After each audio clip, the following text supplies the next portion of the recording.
கர்த்தருக்கு ஸ்தோத்திரம். விழுப்புரம் புதிய பெந்தகோஸ்து சபை வழங்குகிறதானே தேவ சமாதான நேரம் என்ற நிகழ்ச்சியில் உங்கள் மத்தியில் கர்த்தர் என்னை கொண்டு வந்தக்காக நான் கர்த்தருக்கு நன்றி சொல்கிறேன். இந்த நாளின் செய்தியின் தலைப்பு புத்தியுள்ள கன்னிகைகள். கர்த்தருக்கு ஸ்தோத்திரம். மத்திய 25ஆம் அதிகாரத்தில் ஆண்டவர் ஒரு ஓமை சொன்னார். கர்த்தருக்கு ஸ்தோத்திரம். நான் வாசிக்கிறேன். 25 அதிகாரம் 1 வசனத்தை. அப்போது பரலோக ராஜ்யம் தங்கள் தீவட்டிகளை பிடித்து கொண்டு மணவாளனுக்கு எதிர்கொண்டு போக புறப்பட்ட 10 கன்னிகளுக்கு ஒப்பாயிருக்கும். அவர்கள் 5 பேர் புத்தியுள்ளவர்களும் 5 பேர் புத்தி இல்லாதவர்களுமாய் இருந்தார்கள். கர்த்தருக்கு மகிமை உண்டார். 3ஆம் வசனம் இப்படி சொல்லுகிறது, புத்தி இல்லாதவர்கள் தங்கள் தீவட்டிகளை எடுத்து கொண்டு போனார்கள், எண்ணெயையோ கூட கொண்டு போகவில்லை. புத்தி உள்ளவர்கள் தங்கள் தீவட்டிகளோடு கூட தங்கள் பாத்திரங்களில் எண்ணெயை கொண்டு போனார்கள். ஆண்டவர் சொல்லுகிற இந்த வசன ஓமை ஒப்பாக இருக்கிறதுன்னு சொல்லுகிறார். கதையல்ல. இன்றைக்கி அநேக ரீல் விட்டுட்டுக்கிறாங்க. இயேசுனார் ஒரு கதை சொன்னார். இயேசு கிறிஸ்து எப்போவுமே கதை சொல்லவில்லை. கர்த்தருக்கு மகிமை. பைபிளில் எதுவும் கதை இல்லை, ஓமைகளாக சொல்லியிருப்பார். கர்த்தருக்கு ஸ்தோத்திரம். அதனால் கதைகள் எதுவும் கிடையாது. கதைகள் எல்லாம் மனிதனுடைய கற்பனையினால் எழுதப்படுகிறவைகள். அவைகள் வேத புத்தகத்தில் அப்படிப்பட்ட சம்பவங்கள் இல்லை. கர்த்தருக்கு ஸ்தோத்திரம். ஆண்டவர் 2 கன்னிகளை குறித்து 2 விதமான கன்னிகளை குறித்து சொல்லுகிறார்.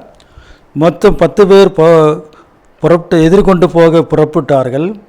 அதில் 5 பேர் தங்கள் தீவட்டிகளில் எண்ணெயை கொண்டு போகாதவர்கள். இவர்கள் புத்தி இல்லாதவர்கள் என்று சொல்லுகிறார். புத்தி உள்ளவர்கள் தங்கள் தீவட்டிகளோடு கூட எண்ணெயை எடுத்து கொண்டு போனார்கள். கர்த்தருக்கு ஸ்தோத்திரம். ஆகவே இந்த புத்தி இல்லாதவர்களும் புத்தி உள்ளவர்களும் ஒரு வித்தியாசத்தை ஆண்டவர் ஞாபகப்படுத்துகிறார். புத்தி உள்ளவர்கள் தங்கள் பாத்திரங்களில் எண்ணெயை கொண்டு போனார்கள். 4ஆம் வசனம், புத்தி உள்ளவர்கள் தங்கள் தீவட்டிகளோடு கூட தங்கள் பாத்திரங்களில் எண்ணெயை கொண்டு போனார்கள், எண்ணெயையும் கொண்டு போனார்கள்.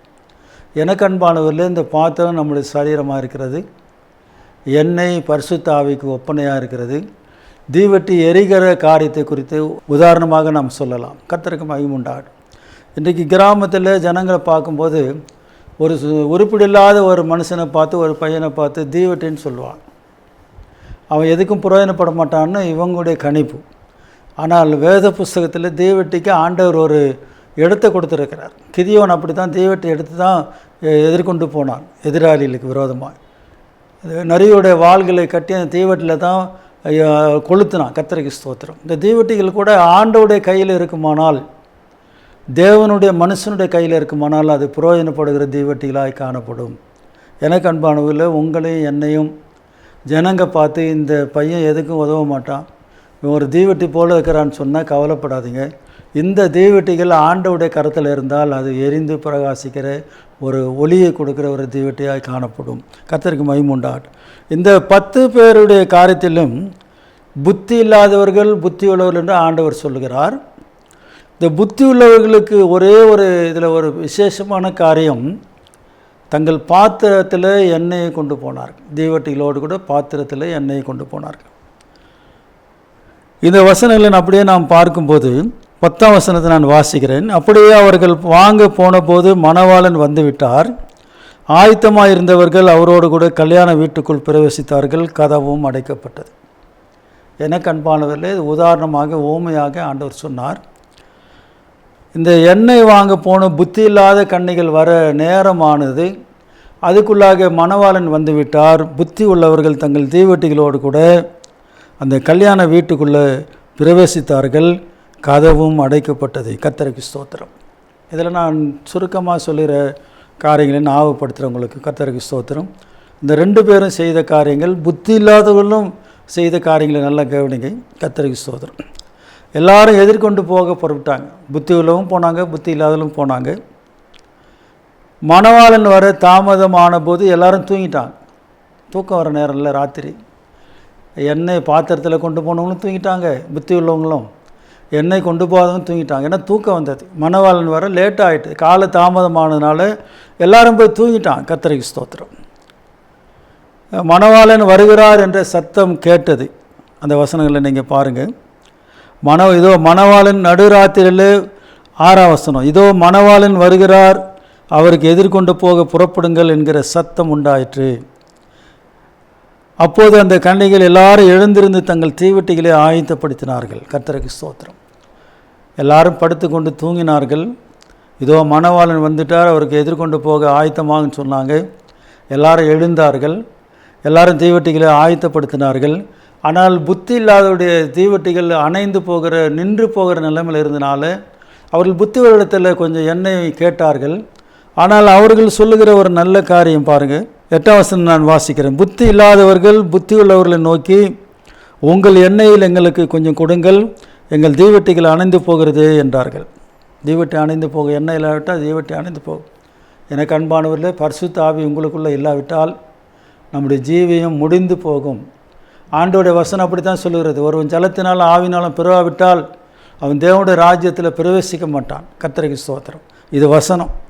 இது ஒரு சபைக்கு உபதேசம் கிடையாது, இது பெந்தகோஸ்தே சபைக்கு உபதேசம் கிடையாது, பெயர் கிறிஸ்து சபைக்கு உபதேசம் கிடையாது, கத்தோலிக்க சபைக்கு உபதேசம் கிடையாது, மெயின்லைன் சர்ச்சுக்கு உபதேசம் கிடையாது. ஆண்டவருடைய உபதேசம் பொதுவானது, சபைகளுக்கு உரியது. ஒருவன் ஜலத்தினாலும் ஆவினாலும் பிறவாவிட்டால் அவன் தேவனுடைய ராஜ்யத்தில் பிரவேசிக்க மாட்டான், காண மாட்டான் என்று சொல்கிறார். இங்கே இந்த புத்தி உள்ளவர்கள் எண்ணெய் வைத்திருக்கிறார்கள், புத்தி இல்லாதவர்கள் எண்ணெய் தீவெட்டிகள் அணைந்து போகிற நிலைமைக்கு வந்தபோது அவர்கள் புத்தி உள்ளவர்கள் கேட்டாங்க, கொஞ்சம் எண்ணெய் கொடுங்க, எங்கள் தீவெட்டி அணைந்து போக போகிறோம். 9ஆம் வசனத்தில் புத்தி உள்ளவர்கள் பிரயோஜனமாக அப்படியல்ல, எங்களுக்கும் உங்களுக்கும் போதாமல் இராதபடி நீங்கள் விற்கிற இடத்தில் போய் உங்களுக்காக வாங்கி கொள்ளுங்கள் என்றார்கள். வாங்க போனாங்க. அடுத்த வசனம் 10ஆம் வசனம், அப்படியே அவர்கள் வாங்க போன போது மணவாளன் வந்து விட்டார். ஆயத்தமாக இருந்தவர்கள் அவரோடு கூட கல்யாண வீட்டுக்குள் பிரவேசித்தார்கள், கதவும் அடைக்கப்பட்டது. 11ஆம் வசனத்தை பாருங்கள். அப்படியே பின்பு மற்ற கன்னிகளும் வந்து, ஆண்டவரே ஆண்டவரே எங்களுக்கு திறக்க வேண்டும் என்றார்கள். அதற்கு அவர், உங்களை அறியேன் என்று மெய்யாகவே உங்களுக்கு சொல்கிறேன் என்றார். அடுத்த வசனம், மனுஷகுமாரன் வரும் நாளிகையாவது நீங்கள் அறியாதிருக்கிறபடியால் விழித்திருங்கள். கர்த்தருக்கு மகிமை உண்டாகும். எனக்கு அன்பானவர்களே, இந்த 10 கன்னிகளை குறித்து ஆண்டவர் மிக தெளிவாக சொல்லுகிறார். ஒரே ஒரு வித்தியாசம்தான், புத்தி உள்ள கன்னிகளுக்கும் புத்தி இல்லாதவர்களுக்கும் ஒதுக்கிற ஒரே ஒரு வித்தியாசம், புத்தி உள்ளவர்கள் தங்கள் தீவெட்டிகளோடு கூட தங்கள் பாத்திரங்களில் எண்ணெயை கூட கொண்டு போனார்கள். எனக்கு அன்பானவர்கள், பரிசுத்த ஆவியாகிய அந்த எண்ணெய் உங்களுக்குள்ள ஒரு நிறைவு இல்லாவிட்டால் நீங்கள் என்ன செய்தாலும் ஒரு நேரத்தில் அந்த தீவெட்டி அணைந்து போகிற நிலைமைக்கு வரும். நல்லா ஊழியம் செய்வாங்க, நல்லா பாடுவாங்க, நல்லா பிரசங்கம் பண்ணுவாங்க.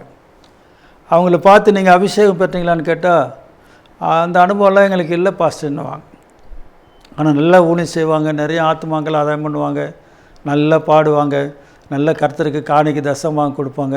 ஆனால் அந்த அனுபவத்துக்குள்ளே வரமாட்டாங்க. அது என்னவோ ஒரு தனி, இந்த அனுபவம் வந்து இது பெந்தகோஸ்தேக்காரங்களுக்கு இருக்கிற அனுபவம் இல்லை.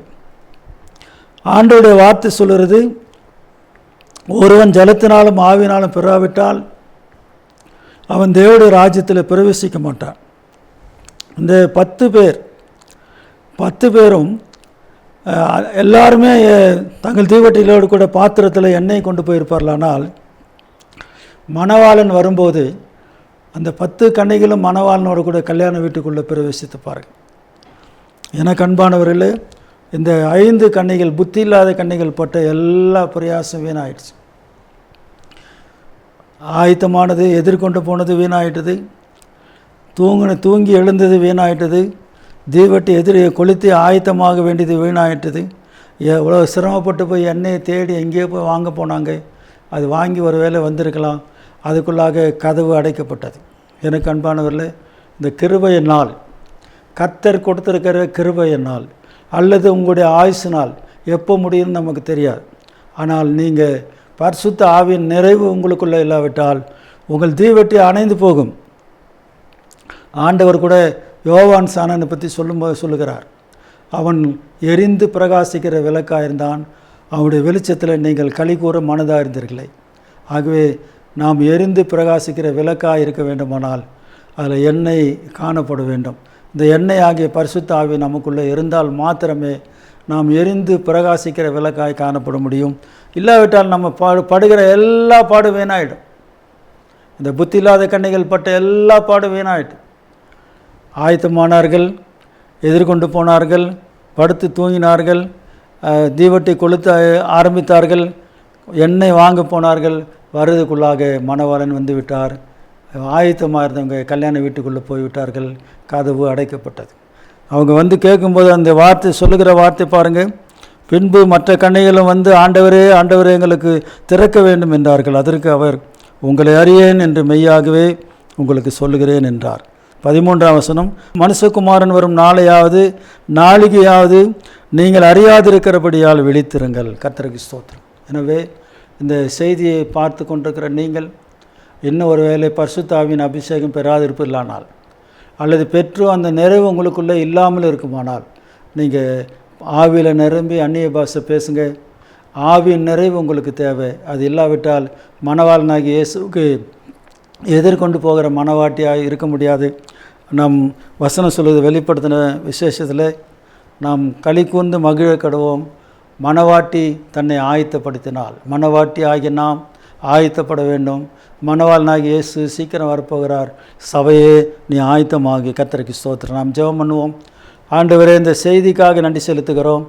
பரிசுத்த ஆவியானவரே, ஆண்டவரே, இந்த பாத்திரத்தில் எண்ணெயை கூட கொண்டு போன அந்த புத்தி உள்ள கன்னிகள் ஆண்டவரே அந்த மணவாளனோடு கூட கல்யாண வீட்டுக்குள்ளே பிரவேசித்தது போல நாங்களும் புத்தி உள்ள கன்னிகளை போல எங்களுடைய சரீரமாகிய பாத்திரங்களில் ஆவியாகி அபிஷேகத்தை நாங்கள் நிறைவாய் பெற்றுக்கொண்டவர்களாய் காணப்படவும், மணவாளனாகி நீர் வரும்போது நாங்கள் உம்மோடு கூட உம்முடைய ஆண்டவரே அந்த கல்யாண வீட்டுக்குள்ளே பிரவேசிக்கிறது போல உம்முடைய ராஜ்யத்தில் பிரவேசிக்கிற தகுதி எங்களுக்கு தாரும். இந்த செய்தி ஆசீர்வதித்தார். தொடர்ந்து நடத்தும். கனம் துதி மகிமெல்லாம் நமக்கு தருகிறோம். இயேசுவின் நாமத்தில் கேட்கிறோம் பிதாவே, ஆமென். கர்த்தருக்கு ஸ்தோத்திரம். God bless you. மனம் திரும்பும் காலம் என்றோ மனம் திரும்பு, கர்த்தர் இயேசு வருகின்றார். மனம் திரும்பு, மனம் திரும்பும் காலம் என்றோ மனம் திரும்பு, கர்த்தர் இயேசு வருகின்றார். மனம் திரும்பு, காலம் இனி செல்லாதே. மனம் திரும்பு, கடைசி காலம் இதுவன்றோ. மனம் திரும்பு, காலம் இனி செல்லாதே. மனம் திரும்பு, கடைசி காலம் இதுவன்றோ. மனம் திரும்பு, மனம் திரும்பும் காலம் என்றோ. மனம் திரும்பு, கர்த்தர் இயேசு வருகின்றார். மனம் திரும்பு.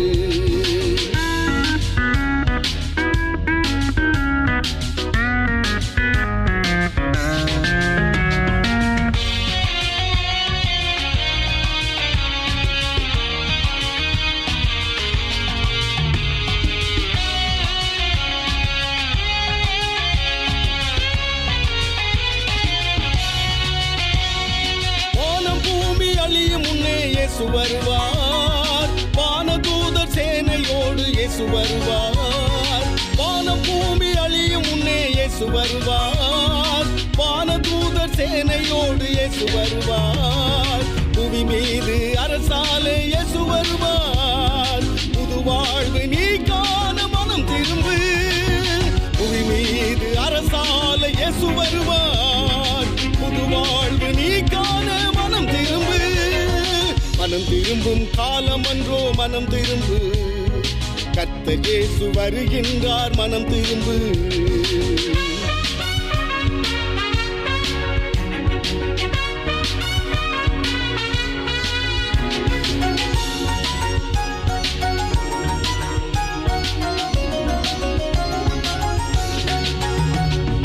உன் பணம் பொருள் யாவும் போய்விடுமே. உன் வாழ்வு கண்ணீராய் மாறிடுமே. உன் பணம் பொருள் யாவும் போய்விடுமே. உன் வாழ்வு கண்ணீராய் மாறிடுமே. அக்கினி இறங்கி அழிக்கும் முன்னே